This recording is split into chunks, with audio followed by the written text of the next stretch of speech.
হে welcome guys, কেমন আছো তোমরা সবাই? আশা করি ভালো আছো। তো আজকে আমরা এমন একটা সিনেমা সম্পর্কে জানবো যেখানে একটি অবহেলিত কুকুর অনেক সমস্যা পার করে কিভাবে সফলতা লাভ করে, এবং আমি মনে করি এই সিনেমা থেকে আমরা আমাদের জীবনের সফলতা হওয়ার ব্যাপারে কিছুটা ইন্সপায়ার হতে পারি। তো এই মুভির শুরুতে বাঘ নামের একটি কুকুরকে দেখানো হয়। এখানে যুবক এই রুটি নিয়ে যাও এমনটা বলে তাকে ডাক দেয় এবং তাকে একটা ছোট্ট পিস দেয়, আর বাঘ বড় পিসটা ছো মেরে নিয়ে যায়। এদিকে রাস্তায় দুজন লোক বরফ নিয়ে যাচ্ছিল, কিন্তু বাঘ সেটাকে সেটে সুটে চলে যায়, আর পিছন থেকে এক মেয়ে তাকে নিউজ পেপার নেওয়ার জন্য বলে। বাঘ তখন নিউজ পেপার ওয়ালার থেকে ওই দিনের নিউজ পেপার নেয়। এই সময় আবার রাস্তায় পোস্টম্যান সাইকেলে করে যাচ্ছিল, তাকে দেখে নিউজ পেপার ওখানেই ছেড়ে বাঘ তার পিছু করতে লাগে। আর পিছন থেকে এক লোক বাঘকে দেখছিল এবং নিউজ পেপারটি উঠিয়ে পড়তে শুরু করে, আর তাতে ছাপা ছিল যে এই জাতের কুকুর যে ব্যক্তি খুঁজে দিবে তাকে মোটা অঙ্কের টাকা দেওয়া হবে। আর সেটি পরে ওই লোকটি তখন বাঘকে দেখে। এদিকে বাঘ আবার পোস্টম্যানের পিছু কোনোভাবেই ছাড়ে না এবং কিছু দূরে গিয়ে বেচারা পোস্টম্যান পড়ে যায়।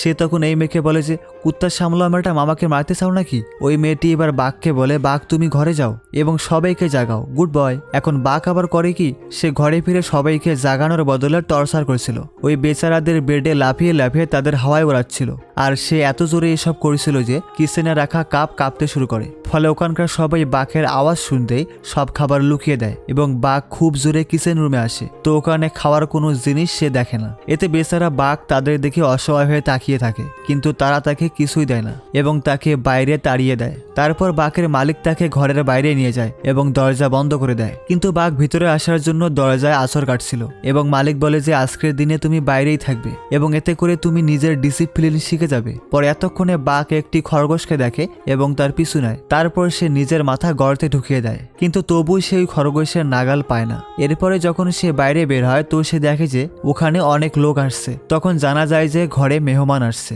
এবং তাদের জন্যই খাবারের আয়োজন করা হয়েছে।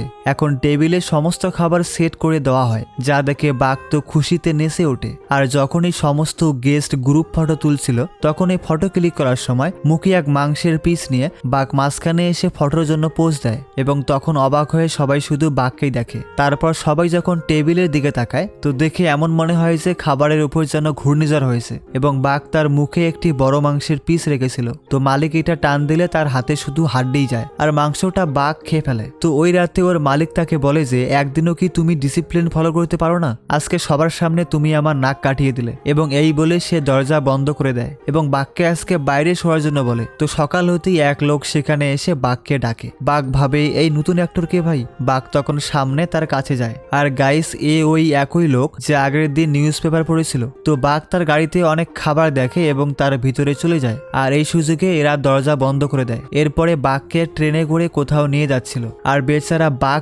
কনফিউজ হয়ে যায় যে এরা কারা ভাই, আমাকে তারা কোথায় নিয়ে যাচ্ছে, এবং বক্সের ছিদ্র দিয়ে সে বাইরে দেখছিল। কিন্তু পরে এক জায়গায় এই বক্স এক লোক ভাঙে। বাঘ তখন ভয়ে নিজে বক্স ভেঙে বাইরে চলে আসে। তাকে বলে যে এই শোনো, ওভার অ্যাক্টিং একদম করবে না, শুধু আমার অর্ডার ফলো করবে ব্যাস।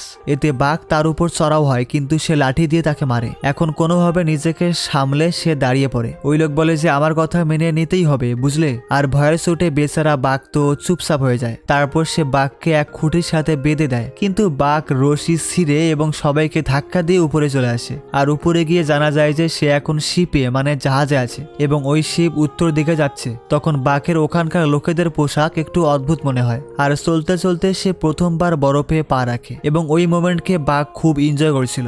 আর একটু পর আবার বরফ পড়তেও শুরু করে এবং এই মুহূর্তে তার তো খুশির কোনো ঠিক ঠিকানা ছিল না। তবে কিছু দূরে বাঘ জন নামের এক বুড়োর সাথে ধাক্কা খায়। তো জন তাকে দেখেই চলে যায়, কিন্তু তার হারমোনিয়াম নিচে পড়ে থাকে, তাই বাঘ ওটা উঠিয়ে জনের পিছু নেয়। এখন জন সবার থেকে পিছিয়ে পড়ে এবং ঘুরে দেখে যে বাঘের মুখে তার হারমোনিয়াম আছে, আর সে বাঘের থেকে নিজের হারমোনিয়াম নিয়ে নেয়। কিন্তু তখনই এক লোক বাঘের গলায় রশি পরিয়ে তাকে নিয়ে চলে যায়। বাঘকে এবার কোনো পেট শোপে ছেড়ে দেওয়া হয়। তো পেরো নামের এক লোক এসে বাঘকে কিনে নেয়। তারপর ওখান থেকে নিয়ে এক বরফে ঢাকা জায়গায় নিয়ে যায়, যেখানে লোকজন ভারী বোঝা নিয়ে একে অপরের সাহায্যে পাহাড়ে উঠছিল। তখন পেরো তাকে জিজ্ঞেস করে তুমি কি আগে যেতে চাও, তাহলে যেতে পারো। তাই বাঘ খুশি হয়ে সামনে এগোয়। আর উপরে গিয়ে জানা যায় যে ওই বরফে ঢাকা পাহাড়ে এক গ্রাম আছে এবং সেখানে পেরোর অ্যাসিস্ট্যান্ট ফ্রোসোয়েসকে দেখায়। সে তখন পেরোকে জিজ্ঞেস করে আমি 2টো কুকুর চেয়েছিলাম আর তুমি একটা নিয়ে এলে। পেরো বলে যে ও একাই 2জনের সমান। তো ফ্রোসোয়েস বাঘকে দেখে এবং তাকে অন্য কুকুরদের সাথে পরিচয় করায়,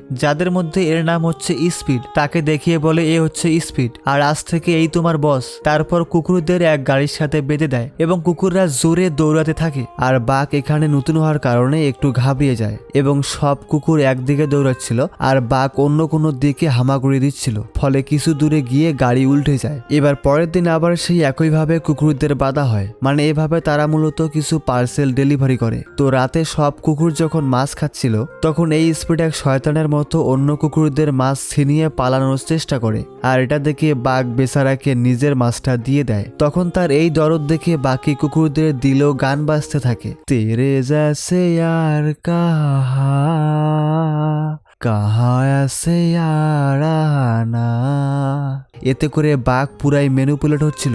এখন পরের দিন ওখানকার যে পুকুর ছিল সেটা বরফ হয়ে যায় আর ওতে ছোট্ট গর্ত বানিয়ে স্পিড একা জল পান করে এবং অন্য কুকুরদের পান করতে দেয় না। তখন এই বাঘ এরকম দেখে পাশে এক বড় গর্ত খুঁড়ে অন্য কুকুরদের জল খাওয়ার ব্যবস্থা করে দেয়। এখন পেরো এবং ফ্রোসোয়েস ড্রাইভে যাচ্ছিল এবং হঠাৎ করে আইস ব্রেক হয় এবং ফ্রোসোয়েস জলে পড়ে যায়। তাই বাঘ তৎক্ষণাৎ দৌড়ে জলে লাফ দেয় এবং ফ্রোসোয়েসকে বাঁচিয়ে নেয়, কিন্তু এর ফলে সে নিজে জলে ডুবতে থাকে। পেরো তখন চিৎকার করে বাঘকে ডাকে এবং তাকে হাত দিয়ে তোলার চেষ্টা করে, কিন্তু পেরোর নজরে বাঘ ছিলই না। তাই পেরো নিরাশ হয়ে বসে পড়ে আর তখনই তাকে কেউ একজন একটা লাঠি ধরিয়ে দেয়। পেরো তখন ওই লাঠি দিয়ে বাঘকে তুলতে গিয়ে ঘুরে দেখে যে ওখানে বাঘ দাঁড়িয়েছিল। এতে পেরো খুশিতে তাকে বুকে জড়িয়ে নেয়। আর স্পিড কিন্তু এইসব দূর থেকে দেখছিল এবং এইসব দেখে বাঘের প্রতি তার প্রচুর হিংসা হয়। এবার পরের দিন বাঘ এক খরগোশকে ধরে এবং তাকে কিছু না করেই ছেড়ে দেয়। এখন স্পিড আবার ওই খরগোশকে ধরে তাকে মেরে ফেলে। তারপর সে এসে বাঘকে দেখে এবং তার চোখে পরিষ্কার দেখা যাচ্ছিল যে এখানে এক গুন্ডা আছে এবং ওই গুন্ডা আমি। সে বলে আগে তুমি কুকুরদের ফেভারিট ছিলে আর মালিকেরও ফেভারিট হয়ে গেলে, এখন কি তুমি আমার জায়গা নিতে চাও? তো আমার সাথে আগে মোকাবেলা করো। এবং তখনই স্পিড দৌড়ে এসে তাকে অ্যাটাক করে এবং তাকে জমিনে আছড়ে ফেলে। তারপর অন্য কুকুরদের দিকে তাকিয়ে বলে দেখেছো, সবসময় আমি বস থাকবো। আর এতে বাকি কুকুররাও ভয়ের চোটে ফ্রিজ হয়ে যায়। এখন বাঘ উঠে স্পিডকে ঘুরে দেখে। স্পিড বলে কিরে তুই আবার উঠেছিস? আর এই বলে সে তাকে আবার অ্যাটাক করতে যায়, কিন্তু এবার বাঘ তাকে উপরে উঠায় এবং পটাশ করে জমিতে আছড়ে দেয়। আর এতে স্পিড ভয় পেয়ে পালিয়ে যায় এবং এইভাবে বাঘ তাদের নতুন লিডার হয়ে যায়। পরের দিন পেরো গাড়ি তৈরি করে স্পিডকে খুঁজে, কিন্তু সে কোথাও তার নজরে আসে না। আর সেজন্য পেরো অন্য কুকুরদের তার জায়গায় বাঁধে, কিন্তু ওই কুকুর ঢং করতে থাকে। তাই এরকম দেখে পেরো হতাশ হয়ে খুব চিল্লায়। আর তখনই বাঘ ওই জায়গায় এসে দাঁড়ায়। এতে পেরো তাকে সাবাস বলে পেটে চাপড়ে দেয় এবং রেডি সেডি গো বলতেই বাঘ এবং তার সাথীরা জোরে দৌড় লাগায়। তো ওখানে অনেক হরিণ দৌড়াচ্ছিল আর এই হরিণদের মাঝখানে বাঘের টিম নিজের রথকে এত জোরে টানছিল যে এই সিনকে অসাধারণ না বলে আর কি বলবো। কিন্তু তখন এই পাহাড় থেকে অনেক তুষারপাত পড়তে শুরু করে। এখন এই তুষারপাত থেকে পালানোর সময় বাঘ প্ল্যান করেছিল যে কিভাবে সবাইকে বাঁচানো যায়। এদিকে পেরো তখন খুব চিৎকার করে, কিন্তু বাঘ পাহাড়ের দিকে না গিয়ে পাহাড়ের নিচের গুহার দিকে যায় এবং বাঘের টিম তো ইজিলি এই গুহাকে পার করে নেয় এবং খুব সহজেই অন্য দিক দিয়ে বেরিয়ে যায়। আর এইভাবে আমাদের বুদ্ধিমান বাঘ সবাইকে বাঁচিয়ে নেয়। তারপর তারা নিজেদের ডেস্টিনেশনের দিকে দৌড়ায় এবং ওখানে লোকজন দেখে বাঘ কড়া ব্রেক মারে, ফলে তার জানা ছিল না যে পরের সেকেন্ডে সব কুকুর তার উপরে ক্রাশ করতে চলেছে। আর গাইস এই দৃশ্য দেখে তো আমাদেরও হাসি পেয়ে যায় এবং তখনই পেরো সবাইকে জানায় যে আমরা শুধু লেটার্স ডেলিভারি করি না, এইখানে অনেক লোকের দুঃখ, সুখ এবং ভালোবাসার মতো অনেক ইমোশনের প্যাকেজ ডেলিভারি করি। আর এটা আমাদের কাজ নয়, বরং আমাদের দায়িত্ব। এরপরে ওখানকার জনকে দেখে বাঘ আবার হঠাৎ থেমে যায় এবং তার সাথীরাও থামে। আর এই ঝটকার কারণে পেরো নিচে পড়ে যায় এবং তাকে জিজ্ঞেস করে আরে ইয়ার বাঘ, তুই সবসময় হঠাৎ ব্রেক কেন মারিস? বাঘ বলে ওই দেখো জন লেটার নিয়ে এসেছে আর এই বলে সে গিয়ে জনের থেকে লেটার নিয়ে পেরোকে দেয়। পরে জন বলে যে সরি আমি লেটে পৌঁছালাম, প্লিজ এটা তো আমার বিবিকে দিয়ে দিবেন। আর তখনই গাড়ির সামনে এগোয়। তবে বাকের এইরকম ব্যবহারে জন অনেক মুগ্ধ হয়। তো একদিন পেরোর কাছে চিঠি আসে যে এই ডেলিভারি সার্ভিস বন্ধ হয়ে গেছে এবং এরপর থেকে তোমাকে আর কাজ দেওয়া হবে না। আর এই কথা সে বাকের সাথে শেয়ার করে এবং বলে যে এখন এখানে টেলিগ্রাম নামের কোনো সার্ভিস আসতে চলেছে এবং এরপর থেকে তোমাকে নিজের সাথীদের খেয়াল রাখতে হবে। আর এই বলে পেরো এবং ফোরোসোয়েস উদাস হয়ে ওখান থেকে চলে যায়। ফলে বাক এবং তার সাথীরাও অনেক বেশি উদাস হয়। তারপর সেখানে হাল নামের এক লোক এসে সবাইকে নিজের গাড়িতে বেঁধে দেয় এবং ওই গাড়িতে সে অনেক ভারী জিনিস রাখে। তো এর ফলে বাকের টিম সেখান থেকে একদমই নড়তে পারছিল না। তাই যখন তারা বাঘকে লাঠি দিয়ে মারতে যাবে তখন জন এসে ওখানে দাঁড়ায় এবং বাঘকে মার খাওয়ার থেকে বাঁচায়। তারপর সে দেখে যে গাড়ি গর্তে ফেসে আসে এবং বলে এটা দেখুন, এখনই তো বেচারাদের মারতেই চাইছিলেন। এই বলে সে গাড়িকে গর্ত থেকে তুলে দেয়। তারপর বাকের টিম গাড়িকে টেনে নিয়ে যায়। তবে এর কিছু দূরে যখন তারা পাহাড়ে উঠছিল কিন্তু বাকের টিম এত ভারী ওজন বহন করতে সব কুকুর ক্লান্ত হয়ে যায় এবং বেচারা কুকুরগুলো নিচে পড়ে যায়। আর এরকম দেখে হাল তাদের প্রচুর মারে কিন্তু তারা কোনোভাবেই উঠতে পারছিল না। তারপর সে যখন বাঘকে শুট করতে যাবে তখনই জন ওখানে পৌঁছে যায় এবং রাগে তাকে ধাক্কা দিয়ে দেয়। তারপর সে বন্দুক দেখিয়ে তাকে ভয় দেখায়। হাল বলে ঠিক আছে তুমি বাঘকে নিয়ে যাও কিন্তু বাকি কুকুরদের গায়ে হাত দিও না। জন তখন বলে এখন বরফ গলতে শুরু করেছে, তো এই মুহূর্তে গেলে না তোমরা বাঁচবে না ওই কুকুরগুলো। কিন্তু ওই লোক জেদ করে এবং বাকি কুকুরদের সাথে নিয়ে চলে যায়। এরপরে জন বাঘকে নিজের ঘরে নিয়ে যায় এবং বাঘ ওখানেই আরাম করে। এবার দ্বিতীয় দিন সে একটু ঠিক হয়ে যায় এবং দেখে যে সামনের বরফ গলে এখন নদী হয়ে গেছে। তখন জন বলে যে বাঘ আমার খুব ভয় হচ্ছে যে ওই বেকুব লোকটার কারণে তোমার সাথীরা নদীতে ডুবে গেছে। তখন আবার এটা শুনে বাঘ পুরাই ইমোশনাল হয়ে যায়। তো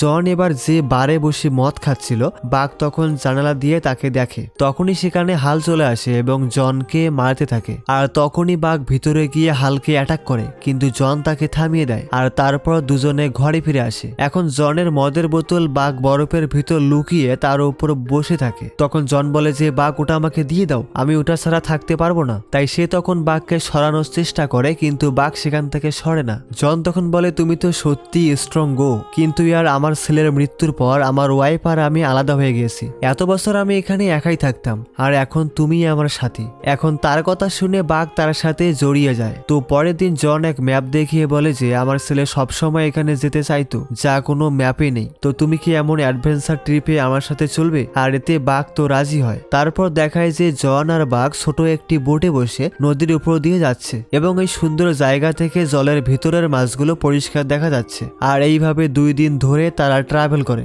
এবং রাতে এক জায়গায় থেমে তারা আরাম করে। আর এইভাবে তাদের সফর চলতেই থাকে। এখন হাল জনের ঘরে পৌঁছায় যে ওখানে ছিলই না এবং তার ম্যাপে হালের হাত লেগে যায়, যেই ম্যাপে জন ওই জায়গাকে মার্ক করছিল। তো হাল ভাবে যে জন কোনো সোনার তালাশে ওখানে গিয়েছে এবং সে নিজেও সেখানে যাওয়ার ফয়সালা করে নেয়। এবার নিজের সফরের শেষে জন আর বাঘ নিজের গন্তব্যে পৌঁছে যায়। আর ওখানকার অসাধারণ সুন্দর সূর্যাস্ত দেখে তারা পুরনো ঘরে পৌঁছায় যা ধুলো মাটিতে পুরাই ভরাট ছিল। তাই ওই ঘরকে পরিষ্কার করে জন আর বাঘ ওখানেই থেকে যায়। তো পরের দিন জন নদীতে গোসল করছিল, তো ওই মুহূর্তে সে এক টুকরো সোনা পায়। তাই সে বাঘকেও সোনা তুলতে বলে আর বাঘ সোনার বদলে পাথর বের করে দেয়। জন বলে তত বড় নয় বাঘ, এমন ছোট ছোট টুকরো হলে আমাকে দেখাও। তো বাঘ পাথর ফেলে দেয় এবং এইবার সোনার বড় সড়ো টুকরো বের করে। আর বাঘ ভাবে যে জনের তো ছোট পাথর চাই, তাই সে ওই সোনাকে আবার জলে ফেলে দেয়। জন বলে আমার ছেলে যে গল্প বলেছিল তা হয়তো সত্যি, এই জায়গায় দেখো খালি সোনা আর সোনা। তখনই বাঘ ওখানে থাকা সাদা নেকড়ের পিছু করে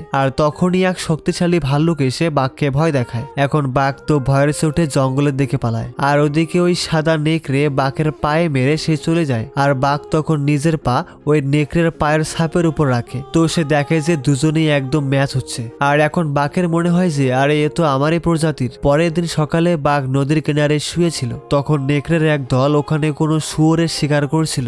এর মাঝেই তাদের মধ্যে এক নেকড়ে নদীতে পড়ে যায় এবং জলের সাথে ভেসে যেতে থাকে। আর কিছু দূরে এক গাছ পড়েছিল এবং নেকড়েটি সেটা ধরে নেয়। আর তখনই বাঘ জলদি গিয়ে ওই গাছকে জমিনের দিকে মুড়িয়ে তাকে বাঁচিয়ে নেয় এবং এতে করে সব নেকড়ে বাঘের ফ্রেন্ডস হয়ে যায়। এরপরে তারা বাঘকে শিকার করা শেখায় আর বাঘও সব জিনিস বুঝে যায়। সে অন্য জানোয়ার, পাখি এবং মাছদের শিকার করে, কিন্তু সেই শিকার সে নিজে না খেয়ে জনকে এনে দেয়। এতে জন হেসে বলে আর তোমার চালচলন দেখে মনে হচ্ছে তুমি আমাকে আদি মানব বানিয়ে দেবে। এরপরে জন দেখে যে বাঘ ওই সাদা নেকড়ের স্বাদ পেয়ে গেছে এবং সে নিজের জীবন সাথী খুঁজে নিয়েছে। তাই ওই রাতে সে বাঘকে বলে যে এই দুনিয়া খুবই খারাপ, কাল কি হবে তা কেউ বলতে পারে না, আর আমি কখনো ভাবিও নি যে আমার ছেলেকে আমি কখনো হারাবো, আর তার জন্য আমি মরে মরে বেঁচে আছি। আর এখন তো আমি বুড়ো হয়ে গেছি, তুমি তোমার নিজের জীবন সাথীর সাথে সুখে থাকো, মানুষদের ঝামেলায় একদমই পড়ো না, আর আমি আমার নিজের শেষ নিঃশ্বাস এখানেই নেব। এরপরে বাঘ জঙ্গলে গিয়ে নেকড়েদের সাথে থাকতে শুরু করে। এখন দেখা যায় ওই পুরনো ঘর জ্বলছে, তা দেখে বাঘ জঙ্গল থেকে বেরিয়ে ঘরের দিকে দৌড়ায়। তবে এতক্ষণে হাল সেখানে পৌঁছে জনকে শুট করে দেয় এবং তার কাছে সোনার টুকরো চায়, তাই জন তাকে সোনাও দিয়ে দেয়। কিন্তু সোনা নেওয়ার পরেও হাল যখন জনকে আবার শুট করতে যাবে আর তখনই বাঘ এসে তার উপরে অ্যাটাক করে এবং এই মুহূর্তে হাল আবার লাঠির ভয় দেখায় বাঘকে, কিন্তু বাঘ এবার ভয় না পেয়ে হালের লাঠি ধরে ফেলে এবং হালকে সেই জ্বলন্ত ঘরের ভেতর টেনে নিয়ে যায়, আর তাকে ওখানেই ছেড়ে বাঘ জনের কাছে আসে। জন বলে, বাঘ তুই আমার জন্য ফিরে এলি, আমার তো শেষ সময় এসে গেছে, তুমি যাও আর নিজের সাথীর সাথে খুশি থাকো। আর এই বলে ওই বেচারা ওখানেই মারা যায়। এখন বাঘ আবার জঙ্গলে নিজের সাথীদের সাথে চলে যায়। তারপর দেখায় যে বাঘ আর সাদা নেকড়ের বাচ্চা হয়েছে। তখনই একদিন সেই ভাল্লুক এসে বাঘকে ভয় দেখাতে থাকে, তাই বাঘ এবার উল্টো তার দিকে যায়। এতে ওই ভাল্লুক চুপচাপ রাস্তা ছেড়ে দেয়। এখন বাঘ ওই ঘরকে দেখে এবং তার ওই সব কথা মনে পড়ে যে তাকে লালন পালন করেছিল এবং মুশকিল সময়ে তার সাথে ছিল। তারপর এটা ভেবে তার অনেক ভালো লাগে যে অনেক ঝামেলা পার করার পর এখন সে এক দলের লিডার হয়েছে। আর বাঘের সফলতার সাথে এই মুভি এখানেই শেষ হয়। তো যাই হোক, বাঘের লাইফের মতো আমাদের লাইফেও অনেক প্রবলেম আসবে, রাস্তা বদলাবে, কিন্তু আমরা আমাদের লক্ষ্যে অবশ্যই লেগে থাকবো। আর এই বিশ্বাসের সাথে আজকে বিদায় নিচ্ছি, কিন্তু যাওয়ার আগে তোমরা এই ভিডিওতে লাইক আর চ্যানেলকে সাবস্ক্রাইব অবশ্যই করবে এবং হ্যাঁ, নিজের ফ্রেন্ড সার্কেলে অবশ্যই ভিডিওটি শেয়ার করবে ইচ্ছে হলে। Thanks for watching.